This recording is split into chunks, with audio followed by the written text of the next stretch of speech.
Donald Trump could become president of the United States again, even if he's in jail.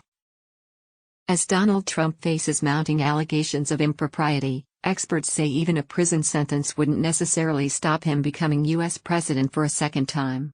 The former president faces potential legal charges relating to the 2020 election, the January 6 insurrection, and a selection of classified documents he refused to give up after leaving office, which have recently become the subject of a high-profile FBI investigation. But even if he were to be charged and convicted, experts said he wouldn't automatically be barred from holding the highest office in the land. There's no prohibition in the Constitution for a convicted felon, even potentially one sitting in jail, from being president, said former FBI counterintelligence agent and federal prosecutor Asha Rangappa. Ms. Rangappa, who is an assistant dean at Yale Law School, told the ABC News Daily podcast the requirements for becoming U.S. president are minimal. You have to be 35 years old, you have to have been a natural-born citizen and lived in the United States for 14 years, she said. Even if he's indicted and even if he is convicted, that actually doesn't stop him from running for president again. So, I think that it is a very real possibility. Mr. Trump is yet to officially announce his candidacy for the 2024 U.S. presidential election, but he's widely expected to do so in the coming weeks. It's brought into even tighter focus a recent FBI investigation into whether he may have broken the law by retaining thousands of documents, some very highly classified, for months after he left office. The legally crazy ruling which helps Trump's case. Mr. Trump won a small victory last week when a judge granted his request for a third party to review the 11,000 documents seized in an FBI raid of his Florida home. The highly contentious decision by U.S. District Judge Aileen Cannon requires an outside legal expert, known as a special master, to remove any documents seized in the raid which may fall under attorney-client or executive privilege. The Department of Justice has this week agreed that one of the potential special masters proposed by Mr. Trump's team, Senior Judge Raymond Dearie, would be acceptable. Mr. Dearie has served as a federal judge in New York since the 1980s after being appointed by Ronald Reagan.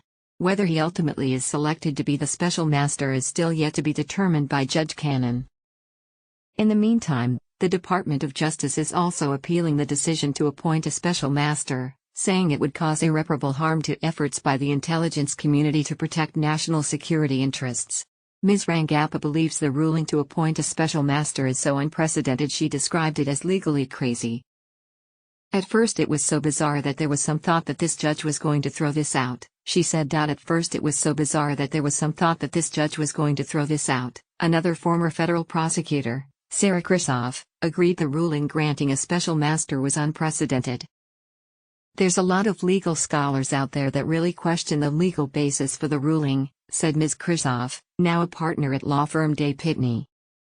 The part that is frankly so extraordinary about halting the use of those documents is that the Department of Justice has made it very clear that the review of those documents has already been done. The FBI has a filtering process to review documents for privilege before criminal investigators or prosecutors see them, so having a third party examine the documents is unusual. But Ms. Rangappa believes the more surprising aspect of the ruling is requiring the special master to look for documents protected by executive privilege. Executive privilege is a constitutional principle that shields executive branch information from other branches of the government, she said. But Trump isn't president anymore, he's just a random person like you and me. She said Mr. Trump's strategy in requesting the special master was simply to delay the investigation. At the very least, this does that, and at best, it may derail this whole investigation, she said. What charges could Trump face? While it's not clear exactly what charges Mr. Trump may face relating to the documents, Ms. Kristoff said the Department of Justice had many options if it did wish to pursue him in the courts. The federal criminal code is vast. There are many criminal statutes frankly that are not used very frequently, but can be utilized creatively, she said. The federal criminal code is vast. There are many criminal statutes frankly that are not used very frequently, but can be utilized creatively. One of the most problematic charges Mr. Trump and his lawyers could face is obstruction of justice. Prior to the FBI's August 8 raid of his Mar-a-Lago home, Mr. Trump had already been subpoenaed by the Department of Justice to return any documents he had that should have been returned to the U.S. National Archives. His lawyers signed a sworn statement that all classified documents he possessed had been returned. But the fact that the FBI search went on to find boxes of top-secret documents, including some at the highest levels of secure classification, has led Ms. Rangappa to believe Mr. Trump and his lawyers could be in trouble. The fact that the search recovered so many classified documents really is instrumental in showing that Trump was trying to obstruct justice, she said. He understood that the Department of Justice was trying to recover these documents and he purposely concealed many of them in his office. Prosecutors have a particular interest in documents that reportedly relate to the nuclear capabilities and defenses of another unspecified country. Possessing documents like this, Ms. Rangappa said, could open Mr. Trump up to being charged under the Espionage Act. The Espionage Act has several different prohibitions, but amongst them is illegally possessing national defense information, which the person who owns it has reason to believe could injure the United States if it is disclosed or could benefit a foreign government, she said.